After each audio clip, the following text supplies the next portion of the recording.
अगले दिन Lucy college जाने से पहले दुआन से पूछती है कि तुम्हें कुछ चाहिए तो नहीं।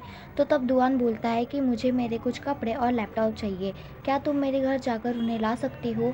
तो तब लूसी दुआन से उसके घर की चाबी लेकर उसके घर के अंदर आ जाती है, जहाँ पर वो पहले तो काफ़ी ज़्यादा खुश हो जाती है क्योंकि दुआन के घर में उसकी फ़ोटो जो रखी हुई थी, और साथ ही में दुआन की मॉम को देखकर उन्हें हेलो भी बोलती है। जिसके बाद वो दुआन के कपड़े बैग में रख लेती है।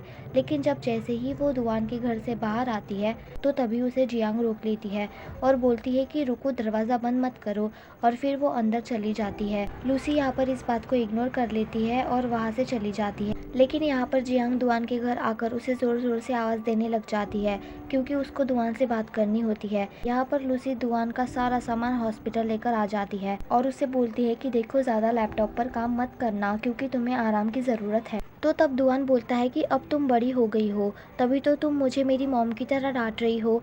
तो फिर लूसी बोलती है कि हाँ, ऐसा ही है, और हाँ, कम से कम तुमने ये बात नोटिस तो की कि मैं बड़ी हो चुकी हूँ। कि तभी वहाँ पर एक अंकल दुआन से पूछने लगे कि क्या ये तुम्हारी बीवी है। तो दुआन मजाक में हाँ बोल देता है और बोलता है कि देखो ना अंकल, ये मुझे कैसे डांट रही है। लेकिन लूसी ने जल्दी से क्लियर कर लिया कि ऐसा कुछ भी नहीं है, यानी मैं सिर्फ इनकी फैमिली मेम्बर हूँ। और फिर गुस्से से दुआन की तरफ देखने लग जाती है, जबकि दुआन तो सिर्फ मजाक कर रहा था। अब यहाँ नेक्स्ट सीन में लूसी भागते हुए कॉलेज आ जाती है, जहाँ पर उसकी फ्रेंड्स ने पहले से ही उसके लिए ब्रेकफास्ट लाया था। अब यहाँ पर क्लास ख़त्म हो जाती है और लूसी वापस जा रही होती है कि तभी उसके पास मिंग भागता हुआ आता है और पूछता है कि तुम कल मूवी देखने क्यों नहीं आई। तो इस पर लूसी बोलती है कि सॉरी, क्योंकि मेरे एक रिलेटिव की तबीयत ख़राब हो गई थी, जिस वजह से मुझे हॉस्पिटल रुकना पड़ गया था। तो तब मिंग बोलता है कि चलो कोई बात नहीं, हम दोनों कल साथ में मूवी देखने जाएंगे, अगर तुम्हें कोई परेशानी ना हो। तो इस बात के लिए लूसी मान जाती है। यहाँ पर मिंग की ऐसी हरकतों को देखकर ये समझ आता है कि मिंग अब लूसी को बहुत पसंद करने लगा है, इसलिए वो पूरी कोशिश कर रहा है कि ज़्यादा से ज़्यादा लूसी के साथ टाइम स्पेंड कर सके। खैर, अब यहाँ पर दुआन भी हॉस्पिटल से डिस्चार्ज हो चुका है और वो अपने घर पर भी आ चुका है। और यहाँ पर दुआन को उसके घर में कुछ चिट्स लगी हुई मिलती है, जिन्हें लूसी लगा कर गई थी कि दुआन को किस किस टाइम पर क्या करना है और कौन कौन सी मेडिसिन लेनी है और कौन कौन से फ्रूट्स खाने हैं।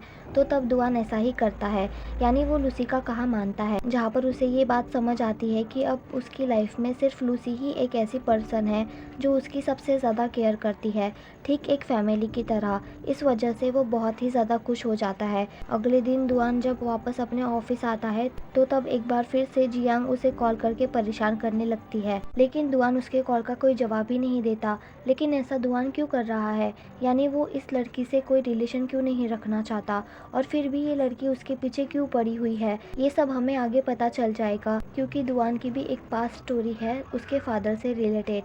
अब यहाँ नेक्स्ट सीन में हम लूसी को देखते हैं जो कि मिंग के साथ मूवी देखने आई हुई होती है, जहाँ पर ये दोनों साथ में अच्छा वक्त बिता रहे होते हैं। फिर जब मूवी ख़त्म हो जाती है तो ये दोनों सॉफ्ट टॉय गेम खेलते हैं, लेकिन जब वो दोनों हॉस्टल के बाहर आते हैं तो तब इन्हें वहाँ पर लूसी की फ्रेंड्स मिलती है जो कि प्लानिंग कर रही थी कि कल हम सब साथ में न्यू ईयर सेलिब्रेट करेंगे। तो इस बात के लिए मिंग मान जाता है कि हाँ ठीक है, मैं भी तुम सबको ज्वाइन कर लूँगा। लेकिन यहाँ पर लूसी आने से मना कर देती है क्योंकि उसे भीड़ पसंद नहीं होती है। तो तब मिंग को काफ़ी बुरा लगता है क्योंकि वो लूसी की वजह से ही तो इन सब के साथ जाने के लिए माना था, लेकिन अब लूसी ही नहीं जा रही है। अगले दिन लूसी की सभी फ्रेंड्स जाने के लिए रेडी हो रही होती है, जहाँ पर आज शिन ने न्यू लुक किया होता है, जिसे ऐसा देखकर सब शॉक हो जाते हैं कि ये कितनी ज़्यादा क्यूट लग रही है। और जब लूसी की फ्रेंड्स उसे दोबारा चलने के लिए बोलती है तो वो वापस मना कर देती है। तो तब वो तीनों उसे बाय बोलकर वहाँ से चली जाती है, जहाँ पर मिंग को सिर्फ लूसी का इंतज़ार होता है। इसलिए वो पूछता है कि क्या लूसी अब भी जाने के लिए नहीं मानी थी। तो तब उसकी फ्रेंड्स नहीं बोलती है, तो तब वो उदास हो जाता है। यहाँ पर शिन जो कि मिंग को देख रही होती है क्योंकि उसने न्यू लुक मिंग के लिए ही तो किया होता है, इसलिए जब जैसे ही मिंग ने शिन के न्यू लुक की तारीफ़ की तो तब वो काफ़ी ज़्यादा खुश हो गई। अब यहाँ पर हम देखते हैं कि लूसी अपने रूम में होती है कि तभी उसे दुआन का कॉल आता है जो कि उसे डिनर के लिए पूछता है, जो कि लास्ट टाइम नहीं हो पाया था क्योंकि अचानक दुआन की तबीयत जो ख़राब हो गई थी। तो तब लूसी डिनर पर चलने के लिए मान जाती है और फिर रात होने पर वो दोनों एक रेस्टोरेंट में आ जाते हैं। जहाँ पर दुआन लूसी से बोलता है कि आज का डिनर मेरी तरफ से है, क्योंकि तुमने मेरा हॉस्पिटल में इतने अच्छे से ख्याल जो रखा था। तो लूसी इस बात के लिए मान जाती है और यहाँ पर ये दोनों डिनर एंजॉय कर ही रहे होते हैं कि तभी जियांग भी अपनी दोस्त के साथ वहाँ पर आ जाती है, जहाँ पर वो दुआन को किसी और लड़की के साथ देखकर उसके पास आ जाती है और गुस्से से पूछने लगती है कि तुम मेरे मैसेज और कॉल्स को इग्नोर क्यों कर रहे थे। तो तब लूसी भी उसे हैरानी से देखने लग जाती है। तो दुआन उसे बोलता है कि मेरा तुमसे कोई भी लेना देना नहीं है, इसलिए तुम यहाँ से जा सकती हो। लेकिन वो मानती ही नहीं और सीधा दुआन के ऊपर पानी फेंक देती है। तो लूसी ये सब देखकर शॉक हो जाती है, इसलिए वो भी सीधा जियांग के फेस पर पानी फेंक देती है और बोलती है कि तुम्हारी हिम्मत हुई कैसे दुआन के ऊपर पानी फेंकने की।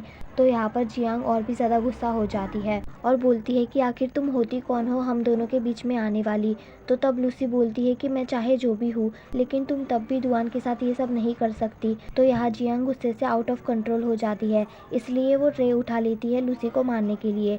लेकिन तभी दुआन उससे वो छीन के फेंक देता है और बोलता है कि खबरदार अगर तुमने इसे टच भी किया तो, और अपनी हद में रहो।